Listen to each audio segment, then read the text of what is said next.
Bahkan para nabi diperintahkan untuk mengucap insya-Allah.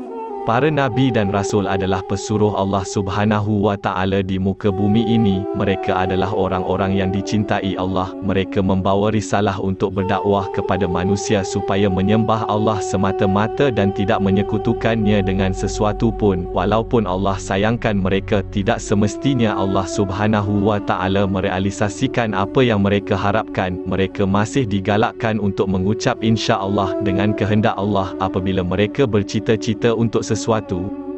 Allah Subhanahu wa taala pernah menegur nabinya Muhammad sallallahu alaihi wasallam kerana seseorang bertanya kepadanya tentang suatu perkara, maka aku akan menjawabnya esok dengan keyakinan bahawa wahyu dari Allah akan turun. Ternyata pendedahan berkenaan jawapan berkaitan tidak turun, dan apabila wahyu itu datang ia berupa peringatan kepada beliau supaya mengucap insya-Allah. Demikian juga peristiwa yang dialami oleh Nabi Sulaiman alaihi salam.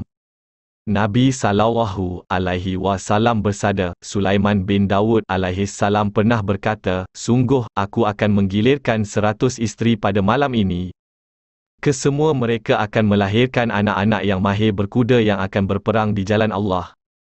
Kemudian sahabatnya berkata kepadanya, katakanlah insya-Allah. Tetapi Nabi Sulaiman tidak berkata insya-Allah. Ternyata di antara semua isterinya yang mengandung hanya seorang isteri, malah hanya melahirkan anak tidak cukup bulan. Demi Zat yang menguasai jiwaku, seandainya Sulaiman berkata insya-Allah, tentulah mereka semua berperang di jalan Allah sebagai pasukan berkuda. Riwayat Al-Bukhari dan Muslim. Dalam riwayat lain terdapat dalam kitab As-Syahihan juga bahawa Rasulullah sallallahu alaihi wasallam bersabda, Nabi Sulaiman alaihi salam bersabda, sungguh aku akan menggilirkan 70 isteriku pada malam ini. Masing-masing akan melahirkan pasukan berkuda yang berperang di jalan Allah.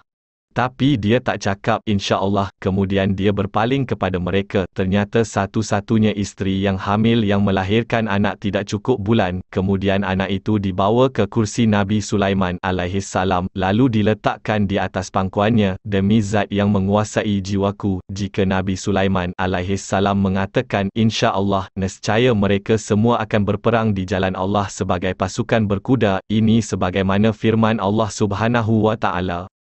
Dan sesungguhnya kami telah menguji Sulaiman. Quran Surah Sad 34. Bahkan para nabi dan rasul yang menjadi wali Allah tetap diajar beradab kepada Allah untuk mengucap insya-Allah apabila kita bercita-cita untuk sesuatu, terutama kita yang manusia biasa.